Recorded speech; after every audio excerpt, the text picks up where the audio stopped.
My name is Chloe, and today I'm here to talk about the books that I read last week. So, in terms of like quantity, it was a great week. There was a lot of reading done. However, in terms of quality, it was not great, and now I'm feeling like a little bit slumpy. It could also be because it's right before, like days before Christmas, and so there's a lot going on, but let's just get into the book. So we read 2 middle grade books. So we have Jigsaw Jones, The Case of the Christmas Snowman.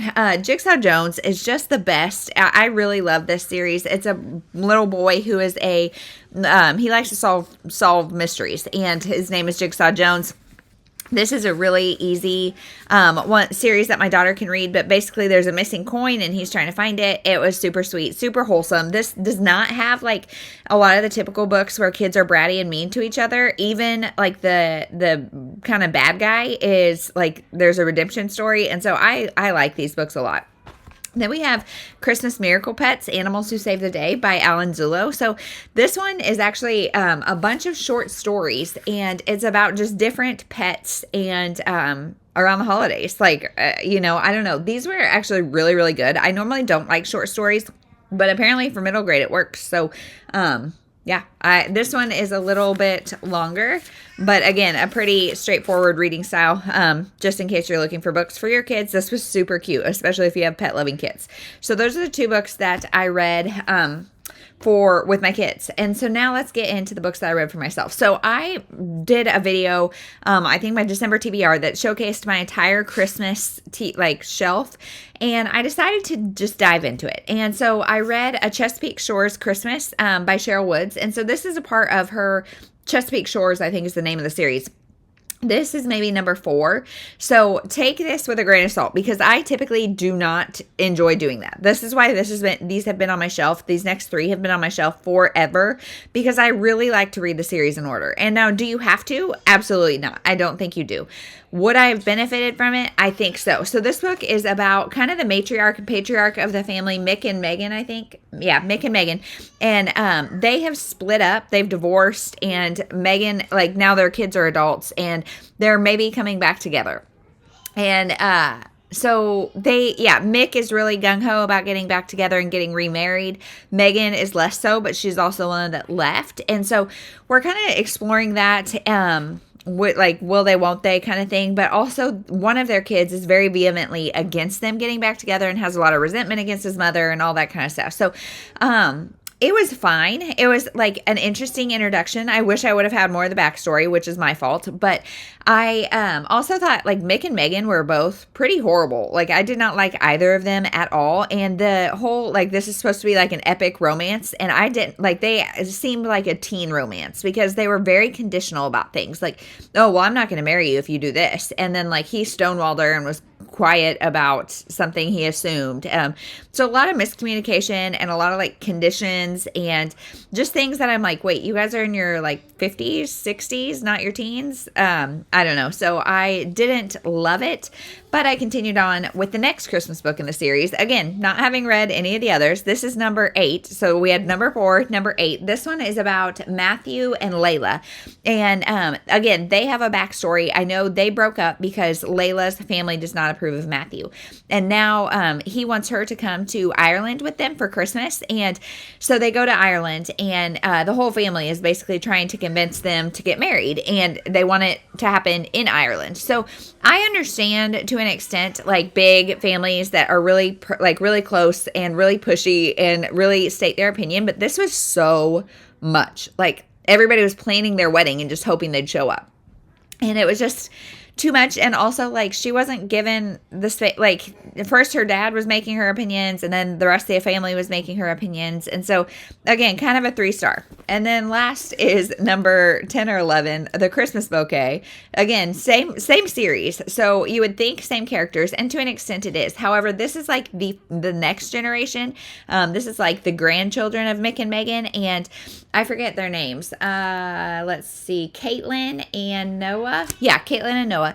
And they are both residents about to become doctors, and she finds herself pregnant. She is the O'Brien from the O'Brien clan. And so she finds herself pregnant, and he is ahead of her in his residency. So he moves back to Chesapeake Shores to get a job there and try to convince her again to marry him.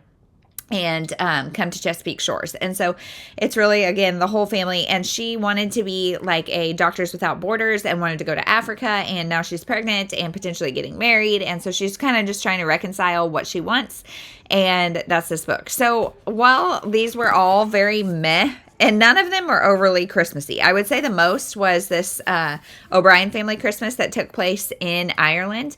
None of these are overly Christmassy, and they were all just okay. And yet I think if I were to read this series in order, I would appreciate them a lot more. So I'm going to keep them on my shelves. I have a couple other random ones in the series, but I think I'm going to attempt to tackle this series in order someday. Stay tuned for my goals video. So we'll talk about that later. But so that was one stack. And then I read She Was the Quiet One by Michelle Campbell. So Michelle Campbell was kind of a like author that was hanging on by a thread for me. I have not liked it was Always the Husband, and then there was another, or It's Always the Husband, and then there's another one by her that I read and did not like.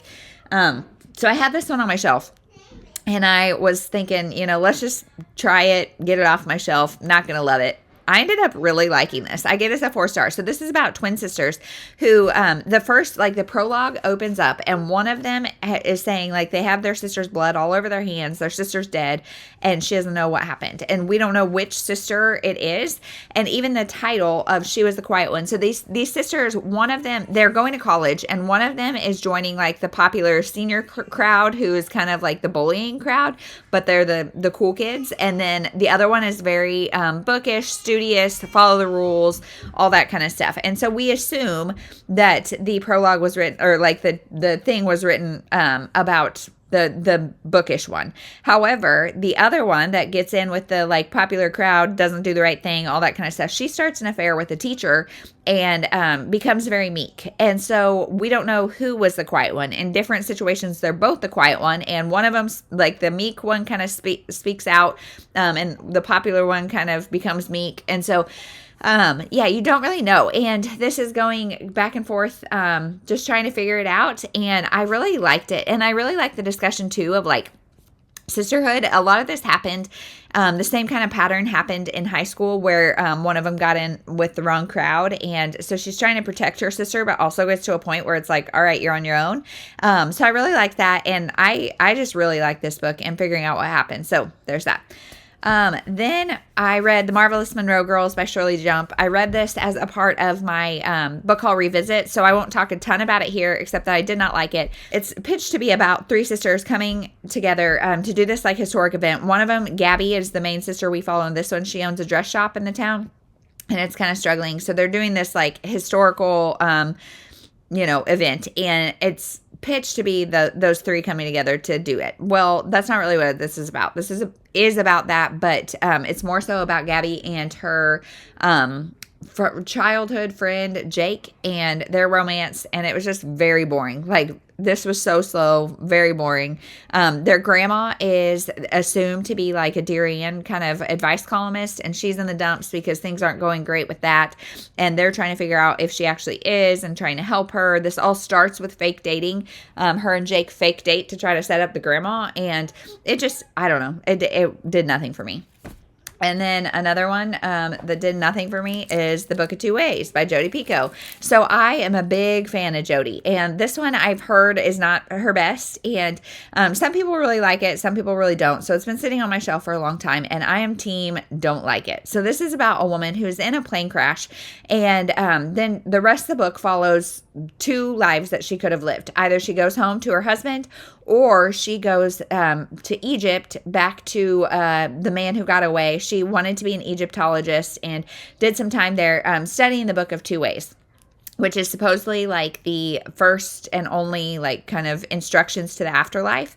And it's written on Egyptian tombs and whatever. So she's trying to figure it out. So which way should she go? We get both paths kind of, which is something I love. However, the Egypt stuff was so boring. It was so boring. And if you're into Egyptology or want that kind of stuff. It was just really dry and really not good. And also, like, there's no choice in my head. There was one that was clearly superior, an option that was clearly superior, and I was annoyed at her for even entertaining the other option. And so this was like a 2-star for me, not liking it. And then last is starting over on Blackberry Lane, because this is a part of the Life in High School Fall series, which I read a Christmas book in it last week or maybe the week before, and really liked it. And I've read the first one in this series and really liked it. So I read this one, and this is about 3 women all trying to start over, if you will. So Stephanie is got a husband who is a project starter and not a finisher. So he's got her whole house like torn up and doesn't know what he's doing. And so she's going crazy about that. And then Griffin is about to be married and ends up breaking her engagement and just trying to kind of find herself. And Cass, she is an empty nester and her roof falls in. And so she, like all these people, Griffin needs a contractor because she is waiting to fix up her house and then move and leave after breaking her engagement. And so all these people, all these women need a contractor. Well, lo and behold, a man named Grant comes into town and he does handiwork. And so they all decide to like share him. They win a day with him or whatever, and they decide to share him and do all these projects. Okay. And so Grant is a 60-year-old man, and he is apparently a dead bringer for George Clooney. And the way that is hit over your head so many times is so obnoxious. Like, okay, I get it. He's an attractive man who looks like George Clooney. I get it. And whatever. So that is like beaten over your head. There's a romance with one of them. And so it's like a 15-year age gap, which whatever, it was fine. There's nothing on page here. But we do get his perspective as well as the women's, and I like that. But what I really hated about this book, like really hated, is the fatphobia. It's awful. So Griffin was a fat kid, and for that reason, she's now a food photographer who has on-page anorexic tendencies, and that's never discussed. She's just like, oh, I just eat like a bird, blah blah blah.